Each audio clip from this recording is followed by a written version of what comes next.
Hello friends, start करते हैं इस लेक्चर में बायोलॉजिकल इवोल्यूशन। बायोलॉजिकल इवोल्यूशन में मेन हम लोग इसमें 3 थ्योरी हैं। सबसे फर्स्ट जो हम लोग का इसमें थ्योरी है जिसे बोलते हैं लेमार्क थ्योरी। सेकंड हम लोग का जो थ्योरी है जिसे बोला जाता है थ्योरी ऑफ नेचुरल सिलेक्शन या फिर इसे बोला जाता है डार्विनिज्म। और थर्ड जो हम लोग का थ्योरी है जिसे बोलते हैं म्यूटेशन थ्योरी। तो वन बाय वन सारे थ्योरी को डिस्कस करेंगे। सबसे फर्स्ट स्टार्ट करेंगे लेमार्क थ्योरी से, ठीक है। सो सबसे पहले हम लोग का है लेमार्क थ्योरी। तो आखिर में लेमार्क थ्योरी क्या है भाई? ये हम लोग का थ्योरी है theory of use and disuse of organ. ये थ्योरी किसको एक्सप्लेन करता है भाई? Theory of use and disuse of organ. Use मतलब किसी भी चीज को इस्तेमाल करना, उसका यूज करना। आप जब क्या करते हो, किसी भी ऑर्गन का जब आप उसका यूज करते हो, किसी भी ऑर्गन को जब आप यूज करते हो तो उसका क्या होता है, उसमें इंटरनल फोर्स लगता है और जिससे उस ऑर्गन का क्या होता है भाई, डेवलपमेंट होता है। मतलब कहने का मतलब है कि आप जब किसी भी ऑर्गन का जब आप यूज करते हो, ठीक है, किसी भी ऑर्गन का जब आप यूज करते हो तो उसका डेवलपमेंट होता है, समझे। अगर आप कोई भी ऑर्गन का यूज नहीं करते तो उसका डेवलपमेंट नहीं होता। ये थ्योरी यही एक्सप्लेन करता है, समझे ना, कि आप किसी भी ऑर्गन का जब आप क्या करते हो, यूज करते हो तो उस ऑर्गन का क्या होता है, डेवलपमेंट। अगर आप किसी भी ऑर्गन का यूज नहीं करते, जब आप ऑर्गन का यूज नहीं करते तो उसका डेवलपमेंट नहीं होता, समझ गए।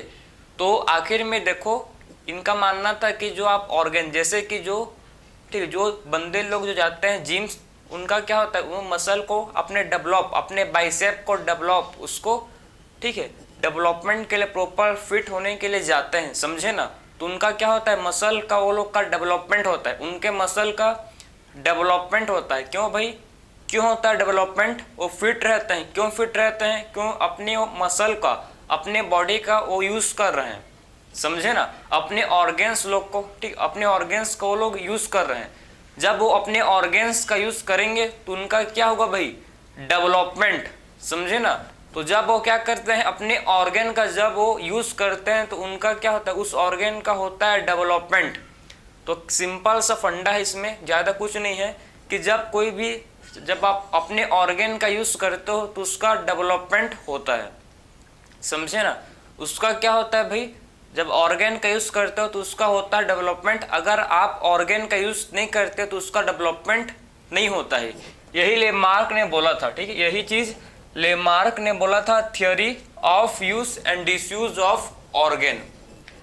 या फिर इसे बोला जाता है इनहेरिटेंस ऑफ एक्वायर्ड कैरेक्टर, या फिर इसे क्या बोलते हैं भाई, इनहेरिटेंस ऑफ एक्वायर्ड कैरेक्टर। तो इनहेरिटेंस ऑफ एक्वायर्ड कैरेक्टर क्या होता है, मतलब जो कैरेक्टर मैंने एक्वायर्ड किया है ड्यूरिंग लाइफ टाइम, ठीक है, अपने लाइफ साइकिल, अपने लाइफ टाइम के दौरान जो भी मैंने कैरेक्टर एक्वायर्ड किया है वो किसमें होगा, ट्रांसफ़र। वो ट्रांसफ़र होता है भाई, मतलब इस थ्योरी का मानना है कि वो ट्रांसफ़र होता है नेक्स्ट जनरेशन में, समझे। मतलब किसी का अगर बेटा, ठीक है, उसका पूरा बाइसेप है, ठीक, हट्टा कट्टा है, ठीक है, पूरा अपना मसल से उसका बाइसेप, पूरा बॉडी है उसका, तो इस थ्योरी के हिसाब से उसका जो बेटा होगा सेम उसके जैसे ही होगा। ऐसा नहीं होगा भाई, जब उसका बेटा भाई जब जिम जाएगा, प्रॉपर अपने ऑर्गन का यूज़ करेगा, तभी उसके पापा जैसे हो सकता है यार। किसी का बेटा को मतलब कुछ समझ रहे हो ना। तो कहने का मतलब है कि कभी भी एक्वायर्ड कैरेक्टर जो है ये उसका इनहेरिटेंस नहीं होता। लेकिन लेमार्क ने क्या बोला, लेमार्क ने अपने थ्योरी में यही गलती किया। इन्होंने बोला कि जो थ्योरी हम लोग, मतलब जो एक्वायर्ड कैरेक्टर है वो क्या होता है भाई, इनहेरिटेंस होता है।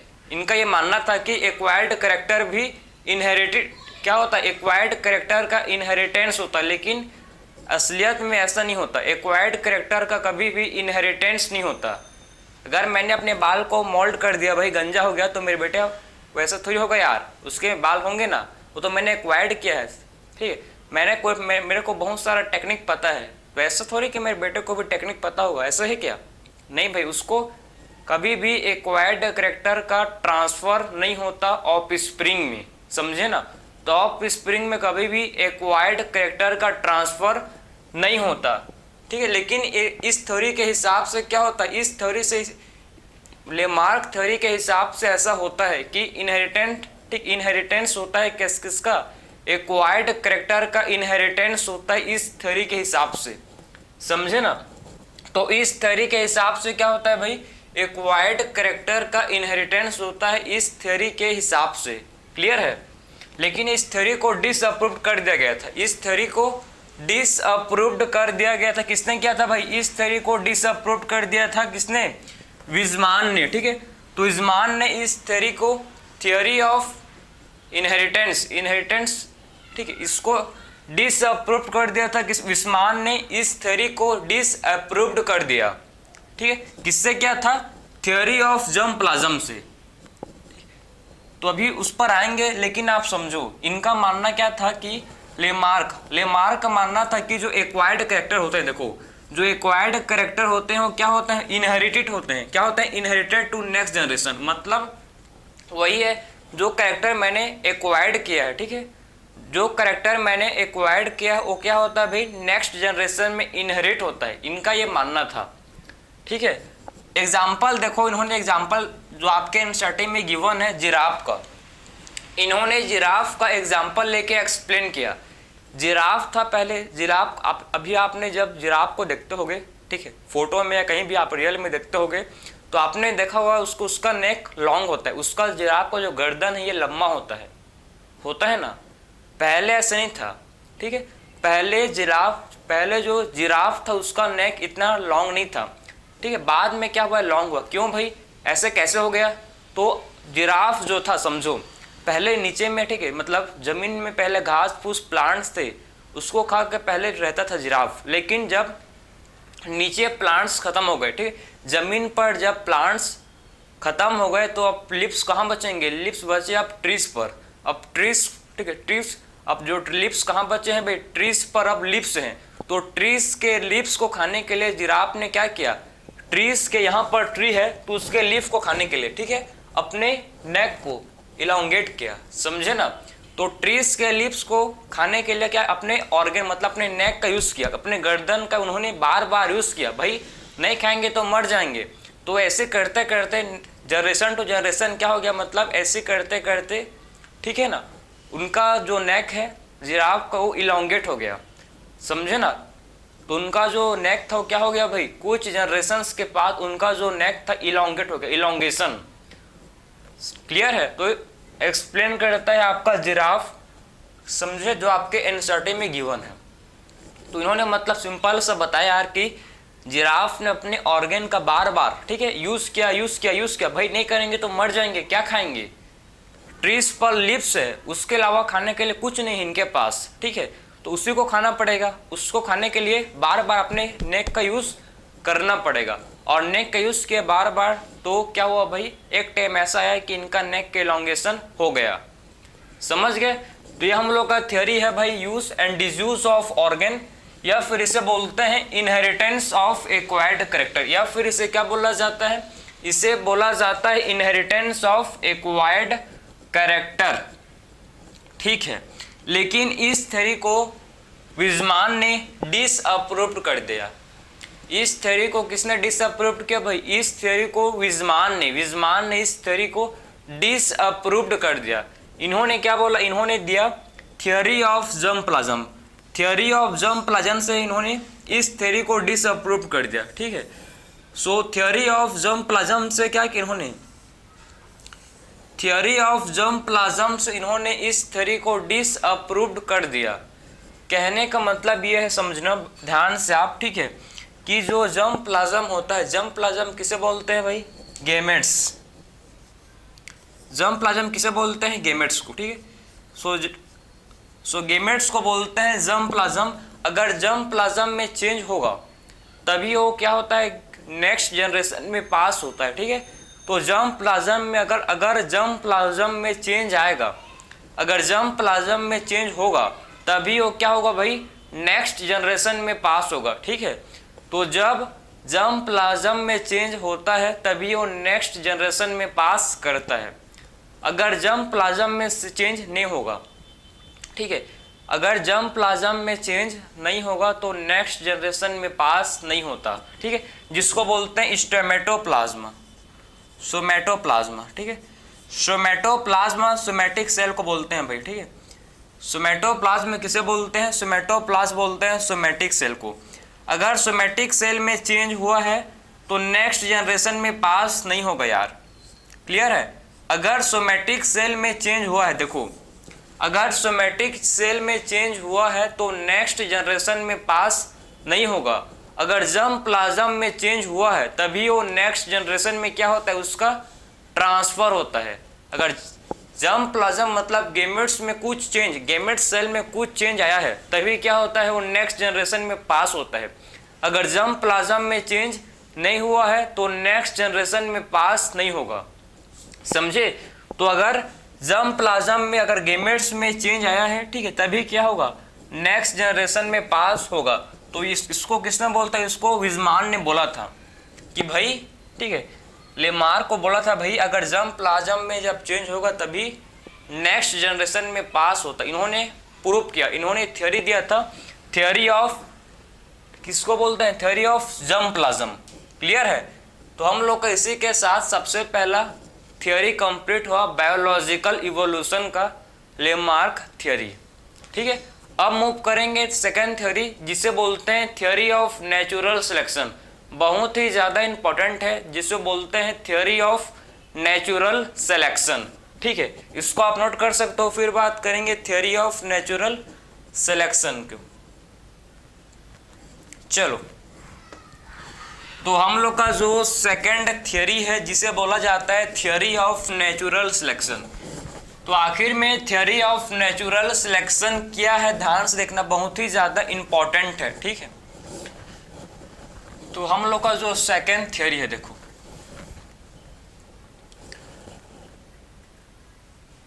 हम लोग के सेकेंड थ्योरी को क्या बोलते हैं भाई, थ्योरी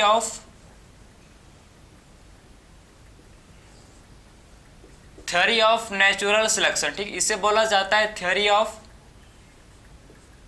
ठीक, इसे क्या बोलते हैं, थ्योरी ऑफ नेचुरल सिलेक्शन।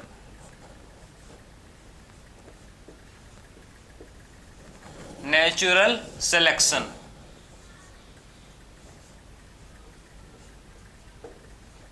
या फिर इसे बोला जाता है डार्विनिज्म, या फिर इसे क्या बोलते हैं, इसे और बोलते हैं डार्विनिज्म।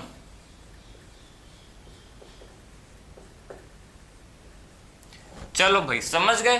तो हम लोग का अब नेक्स्ट थ्योरी है जिसे बोला जाता है थ्योरी ऑफ नेचुरल सिलेक्शन, या फिर इसे बोलते हैं डार्विनिज्म, ठीक है, डार्विनिज्म, समझ गए।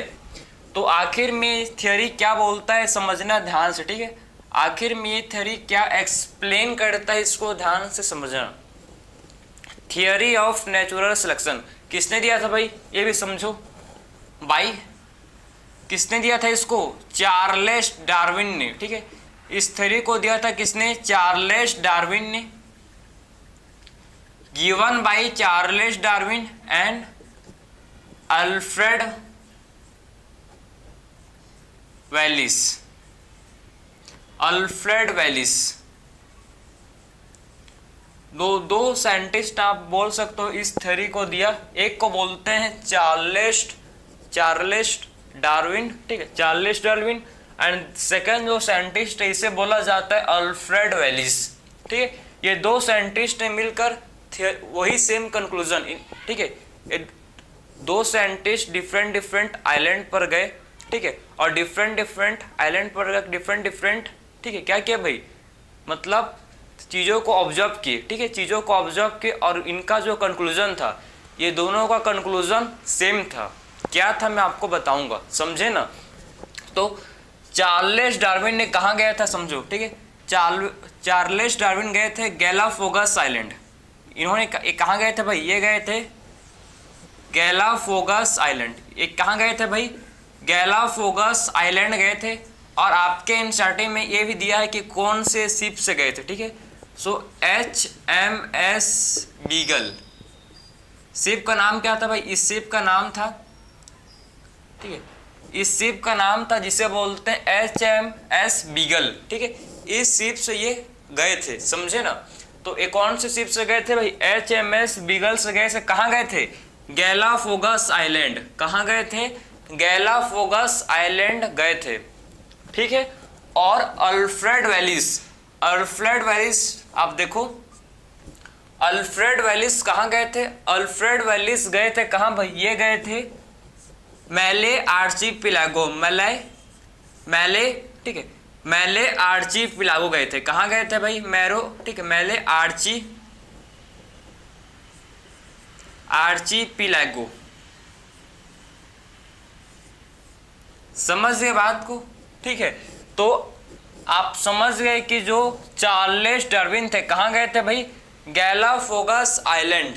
ठीक है, चार्लेस डार्विन कहाँ गए थे? Galapagos island. और अल्फ्रेड वेलिस कहाँ गए थे? अल्फ्रेड वेलिस गए थे मैले, ठीक है, मले आर्चिपिलागो। सो मले आर्चिपिलागो गए थे, किस में गए थे? ये भी शिप में गए थे, लेकिन शिप का नाम फेमस नहीं हुआ यार। ठीक है, आपके एनसीईआरटी में शिप का नाम नहीं दिया क्योंकि इनका शिप उतना फेमस नहीं हुआ। ठीक है, लेकिन जो चार्लेस डार्विन ने जिस शिप पर गए थे जिसे बोलते हैं HMS बीगल, जिस शिप को बोला जाता है HMS बीगल, दोनों के दोनों समझना, दोनों के दोनों किससे इन्फ्लुएंस, ठीक है, इन्फ्लुएंस हुए थे भाई, दोनों के दोनों इन्फ्लुएंस्ड, बोथ इन्फ्लुएंस्ड। ठीक, दोनों क्या हुए थे? इन्फ्लुएंस्ड हुए थे किससे? एक आर्टिकल से। दोनों के दोनों किससे इन्फ्लुएंस हुए थे भाई? एक आर्टिकल से, बाय एन आर्टिकल। आर्टिकल से क्या हुए थे? दोनों के दोनों इन्फ्लुएंस हुए थे। ठीक है, तो both influence by an article. Article का नाम क्या है? NSA of population.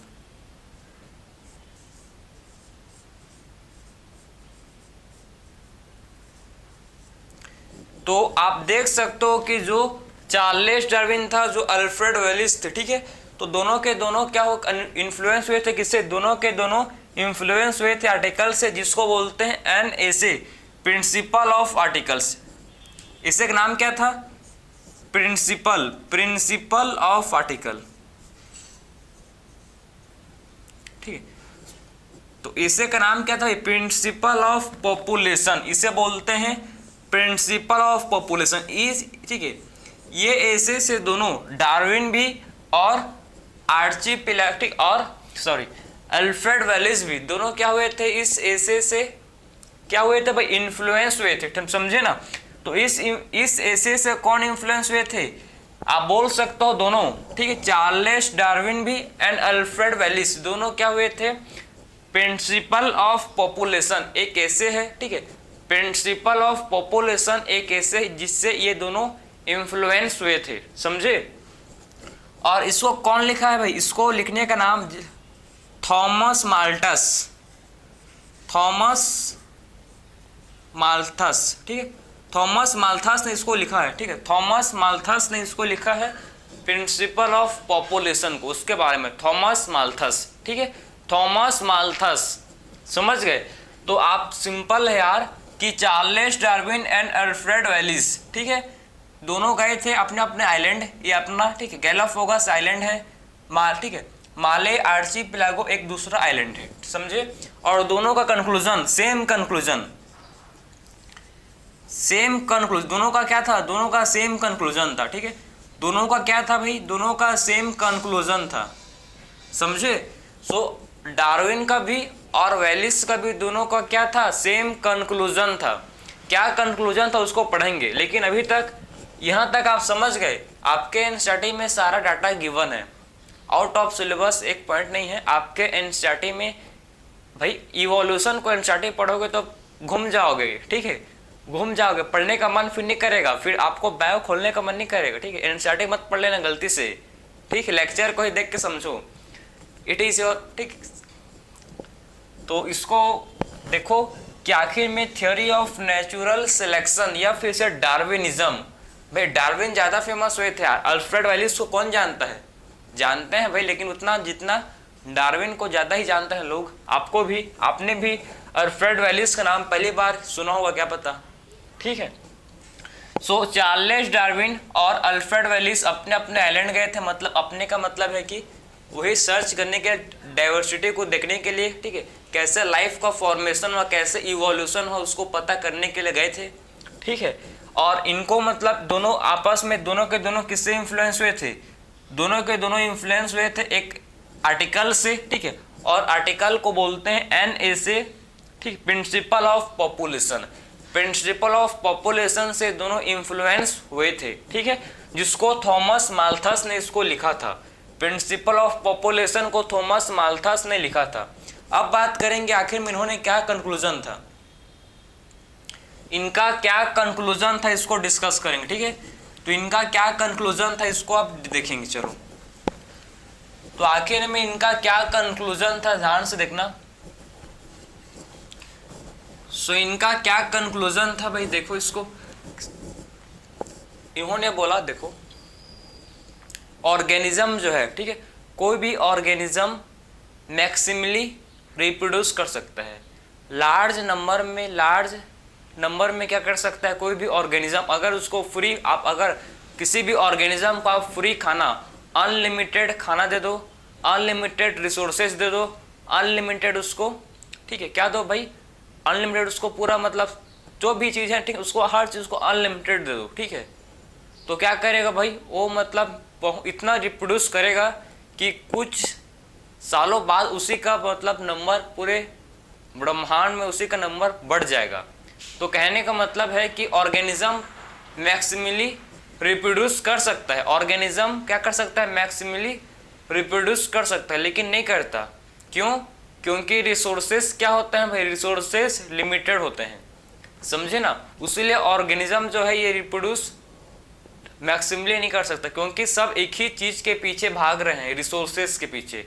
क्योंकि फूड क्या है भाई, सबका ज़रूरत खाना है, ठीक है। अगर इतने बढ़ जाएंगे, पॉपुलेशन पूरा बढ़ जाएगा भाई, समझो, तो खाना कहाँ से मिलेगा, मर जाएंगे, भूखमरी हो जाएगा, समझे।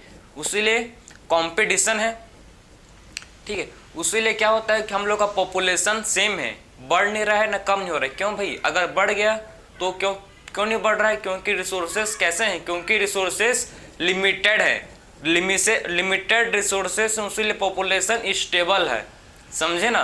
पॉपुलेशन कैसे, मैं हर पॉइंट को देखो, जो मैं आपको बोल रहा हूँ, जो आपके एनसीईआरटी में भी है और मैं आपको लिखवाऊंगा भी, जो आपको और क्लियर होगा, ठीक है।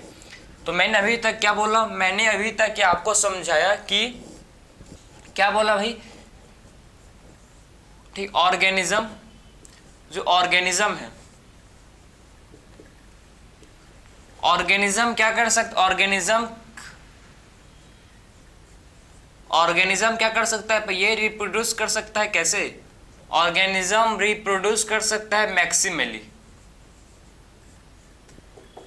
क्या कर सकता है, ऑर्गेनिज्म रिप्रोड्यूस कर सकता है, लेकिन नहीं करता। क्यों? क्योंकि नहीं करता, क्योंकि रिसोर्सेस लिमिटेड हैं।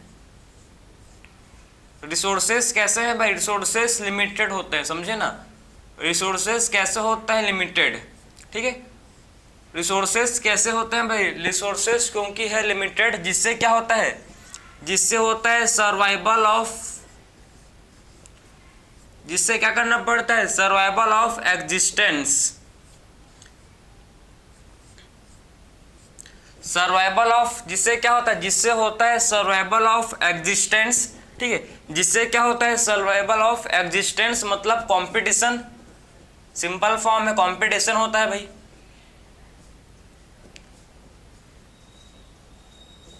सिंपल कॉन्सेप्ट है, देखो भाई, ऑर्गेनिज्म रिप्रोड्यूस कर सकता है मैक्सिमली, लेकिन नहीं करता। क्यों? क्योंकि रिसोर्सेस लिमिटेड होते हैं। क्योंकि रिसोर्सेस कैसे होते हैं, रिसोर्सेस लिमिटेड होते हैं। अगर लिमिटेड रिसोर्सेस हैं, अगर क्या है देखो, अगर लिमिटेड रिसोर्सेस हैं तो इससे होता है सर्वाइवल ऑफ एग्जिस्टेंस। इससे क्या होता है भाई, सर्वाइवल ऑफ एग्जिस्टेंस, मतलब कंपटीशन। और कंपटीशन भी दो प्रकार का होता है, एक होता है intra species competition, intra species competition, एक होता है इंट्रा स्पेसिस कंपटीशन और दूसरा होता है इंटर स्पेसिस कंपटीशन। सो दो टाइप का क्या होता है, कंपटीशन होता है। दो टाइप का क्या होता है, कंपटीशन होता है, इंट्रा स्पेसिस कंपटीशन और inter species competition. Two type का क्या होता है भाई, कंपटीशन होते हैं। इंट्रा स्पेसिस कंपटीशन का मतलब है कि कंपटीशन किसके बीच में होगा भाई, सेम मेंबर, सेम मेंबर के स्पेसिस के बीच में सेम मेंबर के स्पेसिस के बीच में कंपटीशन होगा। और इंटर का मतलब है कि डिफरेंट स्पेसिस के मेंबर के बीच में कंपटीशन होगा, समझे ना। सो इंट्रा का मतलब होता है कि सेम स्पेसिस के मेंबर के साथ कंपटीशन होगा, और इंटर का मतलब है कि डिफरेंट स्पेसिस के मेंबर के साथ, ठीक है, डिफरेंट स्पीसीज के मेंबर के साथ क्या होगा भाई, कंपटीशन होगा, समझे ना।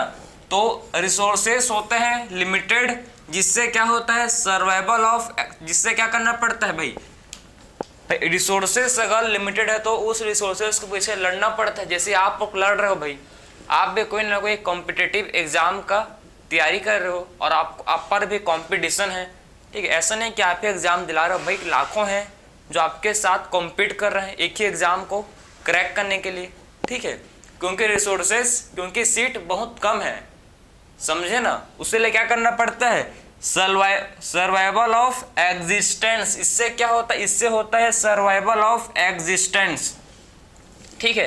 तो इससे क्या होता है, सर्वाइवल ऑफ एग्जिस्टेंस होता है, जिससे कंपटीशन, और कंपटीशन आपका इंट्रा स्पेसिफिक हो सकता है या फिर कंपटीशन इंटर स्पेसिफिक भी हो सकता है, ठीक है। इंट्रा स्पेसिफिक कंपटीशन हो सकता है या फिर इंटर स्पेसिफिक कंपटीशन हो सकता है। इंट्रा मतलब सेम स्पेसीज के मेंबर के साथ कंपटीशन हो सकता है या फिर डिफरेंट स्पीसीज के मेंबर के साथ कंपटीशन हो सकता है। और जिससे क्या होगा भाई, जिससे क्या आएगा, जिससे आएगा वेरिएशन, जिससे क्या आएगा भाई, वेरिएशन। अगर ये हेरिटेबल वेरिएशन होगा, अगर ये क्या होगा भाई, अगर ये हेरिटेबल वेरिएशन होगा, हेरिटेबल वेरिएशन का मतलब क्या होता है पता है, हेरिटेबल वेरिएशन का मतलब क्या होता है कि जो यूजफुल वेरिएशन, जो कि यूजफुल, ठीक है, हेरिटेबल वेरिएशन होगा, मतलब most of the variation heritable होते हैं, ठीक है। तो हेरिटेबल वेरिएशन अगर होगा, अगर हेरिटेबल वेरिएशन होगा तो ये हेल्प करे किसमें, हेरिटेबल वेरिएशन होगा तो ये हेल्प करता है किसमें, अगर हेरिटेबल वेरिएशन करता है तो किसमें हेल्प करता है, हेल्प इन सर्वाइवल, ठीक है, सर्वाइवल में इनको हेल्प करता है, समझे ना। अगर हेरिटेबल वेरिएशन है तो इनको सर्वाइवल में हेल्प करता है, क्लियर। तो अगर हेरिटेबल वेरिएशन है तो इनको किसमें हेल्प करेगा, इनको सर्वाइवल में हेल्प करेगा, इनको सर्वाइव करने में हेल्प करेगा, ठीक है। तो अगर हेरिटेबल वेरिएशन है तो इनको सर्वाइव करने में इनको हेल्प करेगा, ठीक है। अगर ये सर्वाइव करेंगे, हेरिटेबल वेरिएशन है, ठीक है, तो ये क्या होगा भाई, ये रिप्रोड्यूस कर सकते हैं मैक्सिमली। ये क्या कर सकते हैं भाई, अगर सर्वाइव कर जाएंगे तो फिर से क्या होगा, ये रिप्रोड्यूस करेंगे, रिप्रोड्यूस मोर प्रोजेनी। ये क्या कर सकते हैं भाई, ये रिप्रोड्यूस कर सकते हैं मोर प्रोजेनी, ठीक है, ज़्यादा प्रोजेनी को बर्थ कर सकते हैं, न्यू, ठीक है। सो रिप्रोड्यूस मोर प्रोजेनी, ठीक है, ये क्या कर सकते हैं भाई, ये रिप्रोड्यूस कर सकते हैं मोर प्रोजेनी, जिससे क्या होता है समझना भाई, ठीक है। अगर हेरिटेबल वेरिएशन है जो इनको हेल्प करता है सर्वाइवल के लिए, ठीक है, और ये रिप्रोड्यूस कर सकते हैं मोर प्रोजेनी, ठीक है, तो इनको जो नेचर है सिलेक्ट करेगा। और फिर क्या होता है, अगर जो रिप्रोड्यूस करेगा, ठीक है, उसी का क्या होता है, survival of fittest, survival of fittest, survival of fittest, survival of fittest, ठीक है। जो फिटेस्ट है उसी को क्या करता है, सिलेक्टेड बाय नेचर। जो फिटेस्ट है उसी को क्या करता है, वही सिलेक्टेड होता है नेचर से, ठीक है। सो सिलेक्टेड बाय नेचर, समझे। तो survival of fittest selected by nature, selected by nature. तो सर्वाइवल ऑफ फिटेस्ट उसी को क्या करता है, नेचर उसी को सेलेक्ट करता है, ठीक है। तो सर्वाइवल ऑफ फिटेस्ट, जो फिटेस्ट है नेचर उसी को सेलेक्ट करेगा, नेचर जो रिप्रोड्यूस कर सकता है मैक्सिमली, नेचर उसी को सेलेक्ट करता है। नेचर किसी को भी सिलेक्ट नहीं करता भाई, जो कम्पीट कर सकता है, जो किसी भी हार्ड सिचुएशन से बाहर निकल सकता है, हार्ड सिचुएशन से कम्पीट कर सकता है, ठीक है, और मोर प्रोजनी रिप्रोड्यूस कर सकता है, और जो फिटेस्ट है उस इन्वायरमेंट में, हार्श इन्वायरमेंट में जो फिटेस्ट है उसी को नेचर सेलेक्ट करता है। इसी को बोलते हैं नेचुरल सिलेक्शन। समझे, घूम फिर के कॉन्सेप्ट वहीं पर आए ना भाई। नेचुरल सिलेक्शन लास्ट में क्या होता है, नेचुरल सिलेक्शन ये होता है भाई, नेचर उसी को सेलेक्ट करता है जो फिटेस्ट है, जो सर्वाइव कर सकता है, जो फिटेस्ट है। यहाँ फिटेस्ट का मतलब है कि बॉडी वाला नहीं, रिप्रोडक्टिव फिटनेस का बात चल, डार्विन ने साफ बोला है। फिटेस्ट का मतलब है रिप्रोडक्टिव फिटनेस, उसका प्रॉपर रिप्रोडक्टिव फिटनेस होना चाहिए। रिप्रोडक्टिव फिटनेस का मतलब है कि वो प्रोड्यूस और रिप्रोड्यूस कर सके मोर प्रोजनी। रिप्रोडक्टिव फिटनेस का मतलब होता है कि वो मोर प्रोजनी क्या कर सके भाई, रिप्रोड्यूस कर सके। ठीक है, समझ है। तो इसमें फिटनेस का बात चल रहा है, लेकिन किस फिटनेस का बात चल रहा है इसमें, रिप्रोडक्टिव फिटनेस। ठीक है, तो इसमें रिप्रोडक्टिव फिटनेस का बात चल रहा है कि कोई भी क्या होना चाहिए, रिप्रोडक्टिव फिटनेस होना चाहिए। ठीक है, तो इसमें जो है रिप्रोडक्टिव फिटनेस का बात चल रहा है, समझे ना। तो फिटनेस किसमें, फिटनेस भाई रिप्रोडक्टिव फिटनेस होना चाहिए प्रॉपर, समझ गए। तो थ्योरी ऑफ नेचुरल सिलेक्शन या फिर इसे डार्विनिज्म बोलते हैं। ठीक है, नेचर उसी को सेलेक्ट करता है जो सर्वाइव कर सकता है किसी भी हार्श कंडीशन में, जो रिप्रोड्यूस कर सकता है मैक्सिमली, और जो रिप्रोडक्टिव फिटनेस हो, जो कैसा हो, जो रिप्रोडक्टिव फिटनेस उसी को नेचर सेलेक्ट करता है। इनका ये क्या था भाई, थियोरी था, थ्योरी ऑफ नेचुरल सिलेक्शन। ये क्या था भाई, थ्योरी था, थ्योरी ऑफ नेचुरल सिलेक्शन। अब डार्विन के हिसाब से, डार्विनिज्म के हिसाब से जो इवोल्यूशन है, देखो डार्विन के हिसाब से जो इवोल्यूशन है ये कैसे होता है भाई, इवोल्यूशन होता है स्लो एंड डायरेक्शनल। ठीक, इवोल्यूशन कैसे होता है डार्विन के हिसाब से, स्लो होता है भाई, स्लो को बोलते हैं ग्रेजुअल होता है। ठीक है, एंड कैसा होता है, डायरेक्शनल होता है। एक प्रॉपर डायरेक्शन में ही क्या होता है, इवोल्यूशन होता है। ठीक है, तो एक प्रॉपर डायरेक्शन में क्या होता है, इवोल्यूशन होता है। सो डार्विन के हिसाब से इवोल्यूशन कैसे होता है, डार्विन है, ठीक है, डार्विनिज्म, ठीक है, डार्विनिज्म के हिसाब से इवोल्यूशन कैसे होता है, डार्विनिज्म के हिसाब से इवोल्यूशन होता है स्लो, इवोल्यूशन होता है स्लो एंड डायरेक्शनल होता है। ठीक है, सो डार्विनिज्म के हिसाब से जो इवोल्यूशन है, इवोल्यूशन होता है स्लो, ठीक, स्लो इवोल्यूशन होता है और डायरेक्शनल में होता है। ठीक है, और डायरेक्शनल होता है, एक प्रॉपर डायरेक्शन में ही क्या होता है, इवोल्यूशन होता है, समझे। एक प्रॉपर डायरेक्शन में क्या होता है, एक प्रॉपर डायरेक्शन में इवोल्यूशन होता है। तो डार्विनिज्म का मतलब है कि इवोल्यूशन स्लो होता है और एक प्रॉपर डायरेक्शन में ही क्या होता है, इवोल्यूशन होता है। ठीक है, इनका मानना था, देखो ठीक है, इनका मानना था कि जो इवोल्यूशन है स्लो और कैसा होता है, डायरेक्शनल होता है। ठीक है, इनका टू की कॉन्सेप्ट है, इनका टू की कॉन्सेप्ट था नेचुरल, ठीक है, टू की कॉन्सेप्ट ऑफ ठीक है, इनका दो की कॉन्सेप्ट है। देखो, एक है जिसे बोलते हैं भाई, एक जो इनका की कॉन्सेप्ट है जिसे बोला जाता है, समझना, ब्रांचिंग डिसेंट, ब्रांचिंग डिसेंट, और दूसरा है नेचुरल सिलेक्शन। ठीक है, सो डार्विनिज्म का टू की कॉन्सेप्ट है, एक है ब्रांचिंग डिसेंट और दूसरा है नेचुरल सिलेक्शन। दूसरा क्या है, जिसे बोलते हैं नेचुरल सिलेक्शन। ठीक है, तो इनका क्या है, टू की कॉन्सेप्ट, एक है ब्रांचिंग डिसेंट, एक क्या है भाई जिसे बोलते हैं ब्रांचिंग डिसेंट, और दूसरा है जिसे बोला जाता है नेचुरल सिलेक्शन। ब्रांचिंग डिसेंट क्या एक्सप्लेन करता है, पैटर्न ऑफ इवोल्यूशन। ठीक है, सो ब्रांचिंग डिसेंट हम लोग को बताता है पैटर्न ऑफ इवोल्यूशन, आखिर में इवोल्यूशन का पैटर्न क्या है। सो ब्रांचिंग डिसेंट हम लोग को बताता है पैटर्न ऑफ इवोल्यूशन। ठीक है, तो ये पैटर्न ऑफ इवोल्यूशन को एक्सप्लेन करता है, किसको एक्सप्लेन करता है, पैटर्न, ठीक, किसके पैटर्न को, इवोल्यूशन के पैटर्न को एक्सप्लेन करता है। ठीक है, तो इवोल्यूशन के पैटर्न को कौन एक्सप्लेन करता है भाई, ठीक है, ब्रांचिंग डिसेंट। सो ब्रांचिंग डिसेंट क्या करता है, ठीक है, पैटर्न ऑफ इवोल्यूशन को ये एक्सप्लेन करता है। ठीक है, सो पैटर्न ऑफ इवोल्यूशन को कौन करता है, एक्सप्लेन, पैटर्न ऑफ इवोल्यूशन को एक्सप्लेन करता है हम लोग का branching descent. So branching descent pattern of evolution को एक्सप्लेन करता है। और नेचुरल सिलेक्शन भाई इवोल्यूशन का मैकेनिज्म है यार, ठीक है। नेचुरल सिलेक्शन क्या है? इवोल्यूशन का वो मैकेनिज्म है, ठीक है। सो नेचुरल सिलेक्शन इवोल्यूशन का क्या होता है? मैकेनिज्म है। तो पूरा कॉन्सेप्ट समझे, theory of natural selection actual में क्या होता है, समझ आया क्या? कि आखिर में theory of natural selection actual में है क्या?